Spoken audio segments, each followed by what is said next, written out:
ചേലക്കരയിലെ ചെക്കന്മാരൊക്കെ ഇപ്പൊ ക്ലാസ് ആട്ടാ.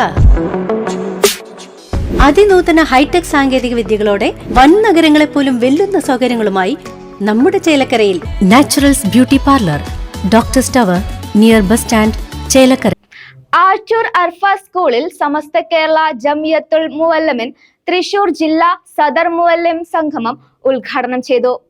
മദ്രസകൾ നന്മകൾ വിളയിക്കുന്ന കൃഷിയിടങ്ങളാണെന്നും അവിടെ നിന്നും വിദ്യ നുകർന്ന കുസുമങ്ങൾ ഭാവിയിൽ രാജ്യത്തിനും സമൂഹത്തിനും സേവനം ചെയ്യുന്ന മികച്ച സേവകന്മാരായി തീരുമെന്നും സമസ്ത കേന്ദ്ര മുഷാവറാംഗം കുമരനെല്ലൂർ ഇസ്മായിൽ മുസ്ലിയാർ പറഞ്ഞു. സഹായം നൽകുന്ന അധ്യാപക പ്രസ്ഥാനമാണ്, നമ്മുടെ വിദ്യാഭ്യാസത്തിന് വേണ്ടി പ്രവർത്തിക്കുന്ന അധ്യാപക പ്രസ്ഥാനമാണ്.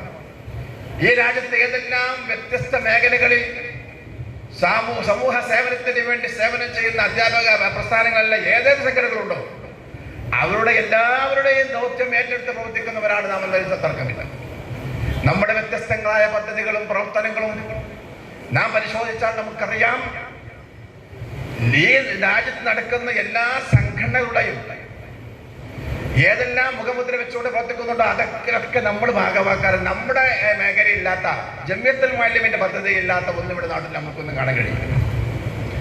ഇത്രമാത്രം വിശാലമായ ഒരു വലിയ സംവിധാനത്തോടു കൂടി മുന്നോട്ട് പോകുന്ന ഒരു വലിയ പ്രസ്ഥാനത്തിന്റെ പ്രവർത്തകരാണ് നാം എന്നത് അഭിമാനത്തോടു കൂടി ആരുടെ മുന്നിൽ നമുക്ക് 1000 തവണ പറയാൻ കഴിയുന്ന സത്യമാണ്.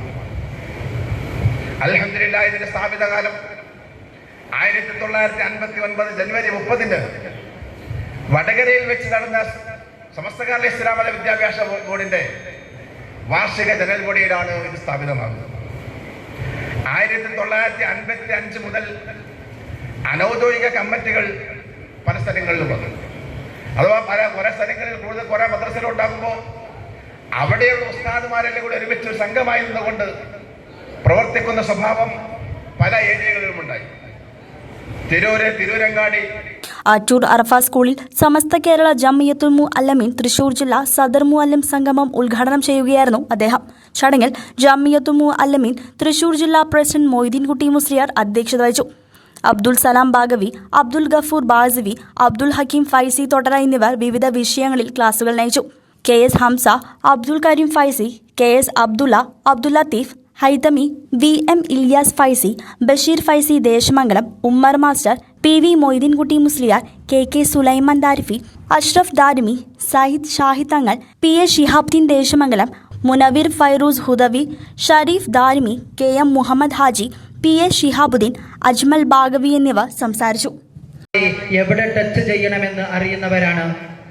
2 വയസ്സ് മുതൽ 5 വയസ്സ് പ്രായമാകുമ്പോഴേക്ക് കൃത്യമായി ഇത് ഉപയോഗിച്ച് പഠിച്ച, ഡിജിറ്റൽ സംവിധാനങ്ങളിൽ ജീവിക്കുന്ന, വീഡിയോകൾ കണ്ടുവരുന്ന, പാട്ടുകൾ കേട്ടുവരുന്ന ഒരു വിദ്യാർത്ഥിയുടെ മുമ്പിലേക്ക് നമ്മൾ നേരത്തെ പറഞ്ഞതുപോലെ ഹിക്മത്തിന്റെ തന്ത്രത്തിലൂടെയല്ലാതെ ഇസ്ലാമിനെ പഠിപ്പിച്ചു കൊടുക്കുക എന്നുള്ളത് പുതിയ കാലഘട്ടത്തിൽ സാധ്യമല്ലാതിരിക്കും. എന്ന് പറഞ്ഞു വെച്ചത് ആ ഹിക്മത്ത് പ്രയോഗിക്കാൻ വേണ്ടിയിട്ട് തന്നെയാണ്. കാരണം പലപ്പോഴും ഞാൻ ചോദിക്കാറുണ്ട്, AI കാലഘട്ടത്തിലേക്കാണ് പുതിയ ജനറേഷൻ കടന്നു പോകുന്നത് എന്ന്. AI യുഗം എന്താണെന്ന് ചോദിച്ചാൽ കൃത്രിമമായുള്ള ബുദ്ധി ലോകത്ത് നിർമ്മിക്കപ്പെട്ടുകൊണ്ടിരിക്കുകയാണ്.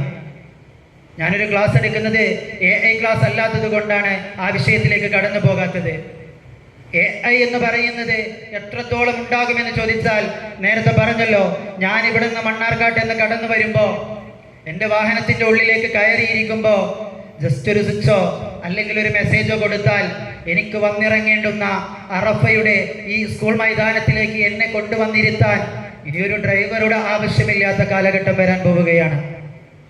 നിങ്ങൾക്കൊരു ക്ലാസ് കേൾക്കണമെങ്കിൽ ഇതുപോലെ ഞാൻ ഇവിടെ നിന്ന് എഴുന്നേറ്റ് നിന്നിട്ട് കൃത്യമായിട്ട് വിഷയം പറഞ്ഞു തരേണ്ടതില്ലാത്ത ഒരു കാലഘട്ടം വരാൻ പോവുകയാണ്.